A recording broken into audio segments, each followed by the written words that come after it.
Hi പ്രിയമുള്ള സുഹൃത്തുക്കളെ, ഏതാണ്ട് കാക്കാമാർക്ക് മനസ്സിലായി മുസ്ലിം ജമാഅത്തിന്റെ സംഘടനാ നേതാക്കൾക്ക്, പ്രസിഡന്റിനും സെക്രട്ടറിക്കും അവരുടെ വലിയ വലിയ മത നേതാക്കന്മാർക്കും മനസ്സിലായി മഹാകുംഭമേള നിർത്തിവെക്കണമെന്ന് പറഞ്ഞ് യോഗയ്ക്ക് കത്തെഴുതിയിട്ടോ ആ കുംഭമേള നടക്കുന്ന ഭൂമി മുഴുവനും വഖഫിൻ്റെതാണ് എന്ന് പറഞ്ഞ് യോഗിയെ പ്രകോപിപ്പിച്ചിട്ടോ ഇനി അതല്ല ഞങ്ങളെ കൂടി അതിനകത്തൊന്ന് കൂട്ടണം എന്ന് പറഞ്ഞ് കാലു പിടിച്ചിട്ടോ അതല്ലെങ്കിൽ ഞങ്ങൾക്ക് അതിനകത്ത് ഒരു സ്റ്റാളുകൾ മുസ്ലിങ്ങൾക്ക് കെട്ടാനുള്ള സൗകര്യം ഒരുക്കണം എന്ന് പറഞ്ഞ് അപേക്ഷിച്ചിട്ടോ ഒന്നും ഒരു കാര്യവുമില്ല. കാരണം യോഗിയുടെ മനസ്സലിയില്ല. യോഗി കൃത്യമായിട്ട് എന്താണ് ഇസ്ലാമിക തീവ്രവാദം, മുസ്ലിങ്ങൾ അവർക്ക് ഒട്ടകത്തിന് ഇടം കൊടുക്കുന്നത് പോലെ ഒരല്പം തലചായ്ക്കാൻ ഇടം കൊടുത്താൽ ആ നാട് മുഴുവനും അവർ പിടിച്ചടക്കും എന്നത് വളരെ കൃത്യമായി മനസ്സിലാക്കിയ ഒരു നേതാവ്, ഒരു രാഷ്ട്രീയക്കാരൻ കൂടിയാണ് യോഗി ആദിത്യനാഥ്. പ്രത്യേകിച്ച് UP പോലെ ഒരു നാട്ടിൽ ഇത്രയും മുസ്ലിങ്ങളെ ചൊൽപ്പടിക്ക് നിർത്തി മുന്നോട്ട് പോകാൻ അതീവ ഗഡ്സ് അനിവാര്യമാണ്. കാരണം കുട്ടികളെയും സ്ത്രീകളെയും ഉപദ്രവിക്കുന്നത് ഏതു കൊടി കെട്ടിയ ആളായിരുന്നാലും ശരി, MLA ആകട്ടെ, MP ആകട്ടെ, ഇനി അതല്ല അതുക്കും മേലെയുള്ളവരാകട്ടെ, വലിയ വലിയ രാഷ്ട്രീയ പ്രമുഖരാകട്ടെ, വലിയ വ്യവസായികളാകട്ടെ, കോടികളും ഉണ്ടാക്കി കൊടി വലിച്ചു നടക്കുന്ന ആളുകളാകട്ടെ, യോഗിയുടെ നാട്ടിൽ ശിക്ഷിക്കപ്പെടും. കാരണം ഇനി അതല്ല, അവർ വലിയ രാഷ്ട്രീയ പ്രമുഖനായതുകൊണ്ട് ജാമ്യത്തിലെടുത്ത് അയാൾ രക്ഷപ്പെടും എന്നൊരു സ്റ്റേജ് വന്നാൽ എങ്ങനെ ആ കേസ് മുന്നോട്ട് കൊണ്ടുപോകണം എന്ന് കൃത്യമായി യോഗി ആദിത്യനാഥിന് അറിയാം. ഒരു പെൺകുട്ടിയെ പീഡിപ്പിച്ചിട്ട് 5 പേര് ഓടി രക്ഷപ്പെടാൻ നോക്കുകയാണ്. ഇവരെ കഴുത്ത് ഞെക്കി കൊന്നു. ആദ്യം പീഡിപ്പിച്ചു, എന്നിട്ട് ആ പെൺകുട്ടികൾ പറഞ്ഞു ഞങ്ങളെ കല്യാണം കഴിക്കണമെന്ന് പറഞ്ഞു. അത് കേട്ടില്ല, കഴുത്ത് ഞെക്കി കൊന്നു, എന്നിട്ട് ഷാളിട്ട് തൂക്കി. അപ്പോൾ അതിൽ 24 മണിക്കൂറിനകം ഇവരെ പിടിക്കണമെന്ന് യോഗി ഒരു ഉത്തരവിടുന്നു. പിടിക്കാൻ വേണ്ടി പോയപ്പോൾ അതിനകത്ത് 20 വയസ്സുകാരനായ ഒരു ജുനൈദ് ഉണ്ടായിരുന്നു. ജുനൈദ് ഓടി രക്ഷപ്പെടാൻ പോയപ്പോൾ മുട്ടിന് താഴെ ഷൂട്ട് ചെയ്തു. ബാക്കി 3 പേരും തന്നെ വന്ന് താഴെ വീണു.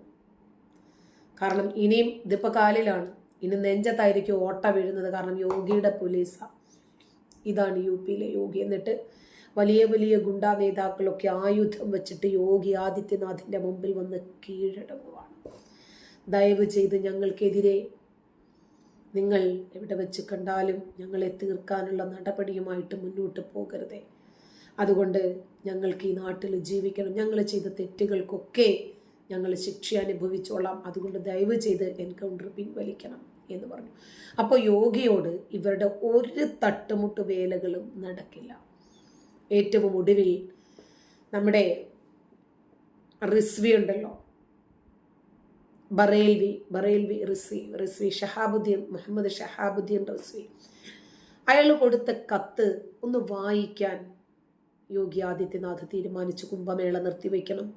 ഞങ്ങളുടെ മുസ്ലിങ്ങളിൽ നിന്ന് വലിയ ഒരു വിഭാഗം ആളുകൾ ഹൈന്ദവ ധർമ്മം സ്വീകരിക്കാൻ വേണ്ടി തയ്യാറായി നിൽക്കുന്നു. അങ്ങനെ വന്നാൽ ഞങ്ങളുടെ മതം ഇല്ലാതായി പോകും.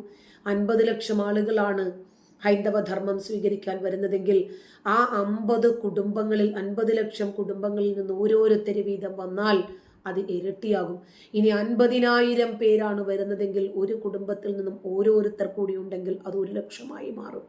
ഇനി 10,000 പേരാണ് വരുന്നതെങ്കിൽ മറ്റൊരു 10,000 പേര് കൂടി. അങ്ങനെ വരുമ്പോൾ ഞങ്ങളുടെ മതം ഇതുവരെ ഞങ്ങൾ വളർത്തിക്കൊണ്ടുവന്നതിനൊക്കെ വിപരീതമായിട്ടുള്ള ഫലമായിരിക്കും ഉണ്ടാവുക. അതുകൊണ്ട് കുംഭമേള നിർത്തിവെക്കണം എന്നായിരുന്നു ബറേൽവിയുടെ കത്ത്. ഒടുവിൽ സനാതന പാരമ്പര്യം അംഗീകരിക്കുന്ന മുസ്ലിങ്ങളെയും പ്രയാഗ്രാജിൽ നടക്കുന്ന മഹാകുംഭമേളയിലേക്ക് സ്വാഗതം ചെയ്തു ഉത്തർപ്രദേശ് മുഖ്യമന്ത്രി യോഗി ആദിത്യനാഥ്. അതെ, നിങ്ങൾക്ക് ഈ ധർമ്മത്തിൽ വിശ്വാസമുണ്ടോ? ഹൈന്ദവ ധർമ്മമാണ് ശരിയെന്നും ഇസ്ലാമിക ധർമ്മങ്ങളൊന്നും ശരിയല്ലെന്നും നിങ്ങൾ വിശ്വസിക്കുന്നുണ്ടോ? അത്തരം വിശ്വാസികൾക്ക് വേണ്ടി മാത്രമുള്ളതാണ് ഈ കുംഭമേള.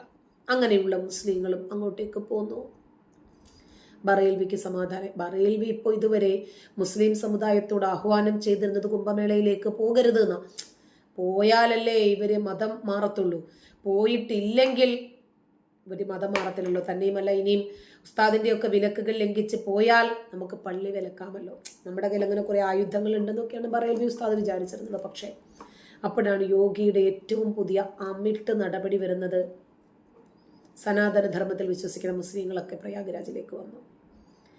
അത്തരം ആളുകൾ നമ്മുടെ സാംസ്കാരിക പാരമ്പര്യത്തിന്റെ അവിഭാജ്യ ഘടകമാണ് എന്നാണ് യോഗി പറഞ്ഞത്. പക്ഷേ തെറ്റായ ഉദ്ദേശത്തോടു കൂടി വരുന്നവരെ കൈകാര്യം ചെയ്യാനുള്ള തയ്യാറെടുപ്പുകളും നടത്തിയിരുന്നതായി മുഖ്യമന്ത്രി പറഞ്ഞു.